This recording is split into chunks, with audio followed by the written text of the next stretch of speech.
Pokemon. From humble beginnings to worldwide smash hit, I don't think anyone would have expected the sensation that this game series would become in the end.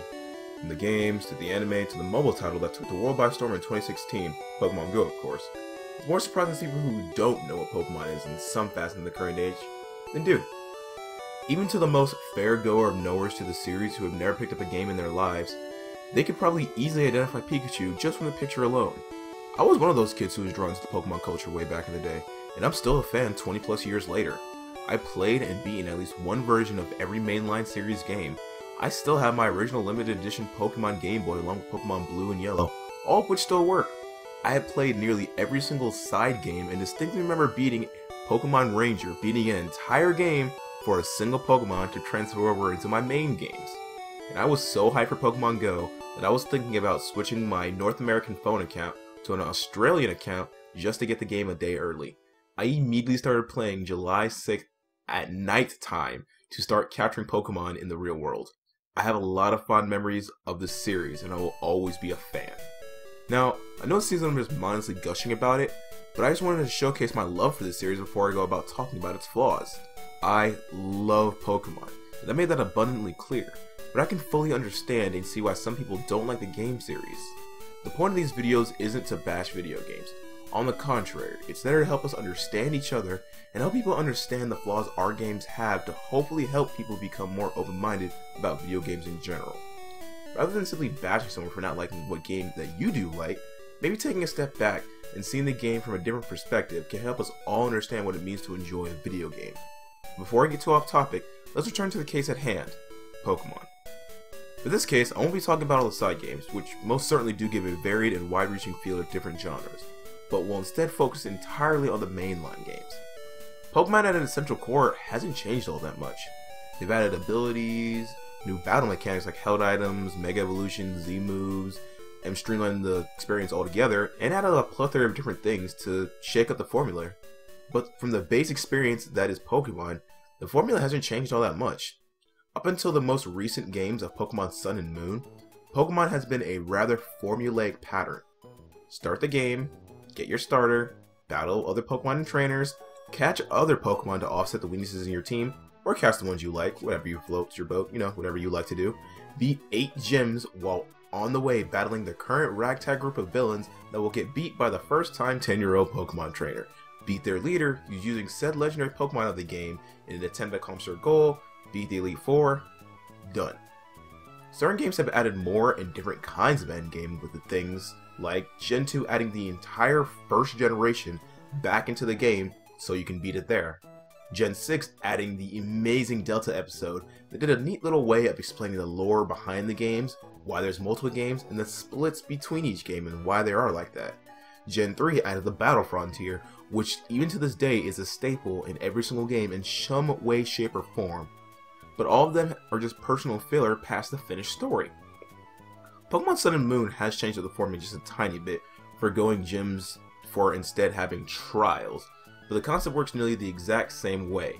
You go through a puzzle-like dungeon of some kind, fighting very powerful Pokemon, or a single very powerful Pokemon, rather than a gym leader with a set of different varying Pokemon.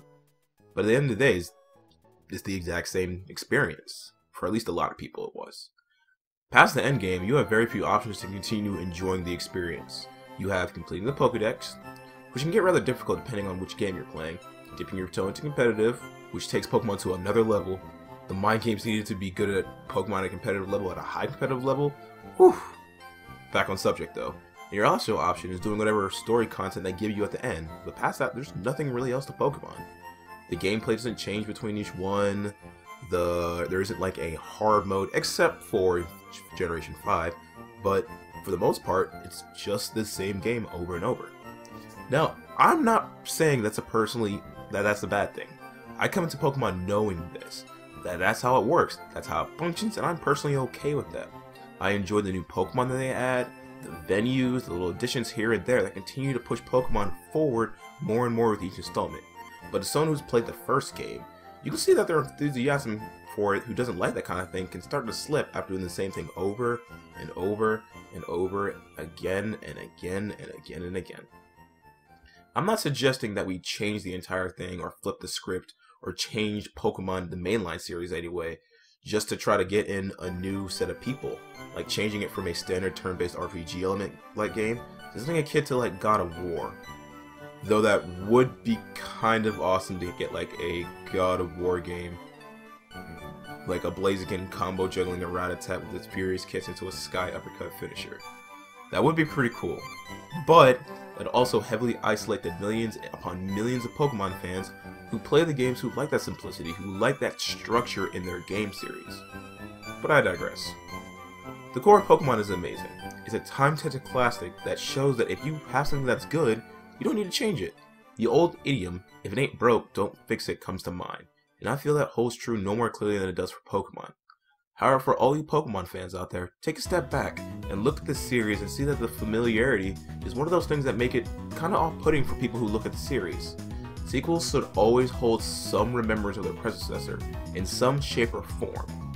But too much of a carbon copy takes the callback and draws it on the air of simply being boring.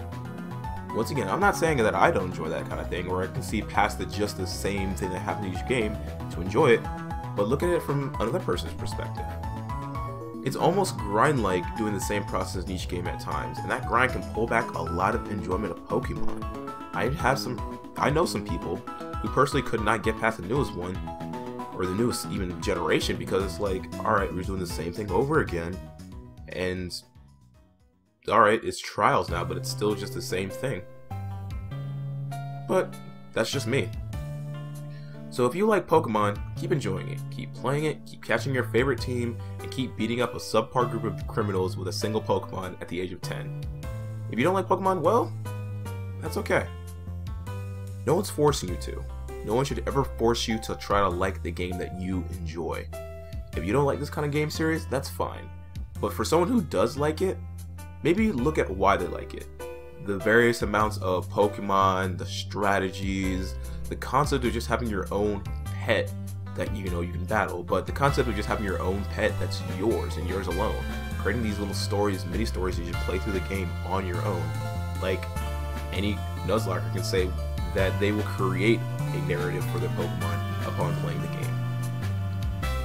So whether you do or don't like Pokemon, that's okay.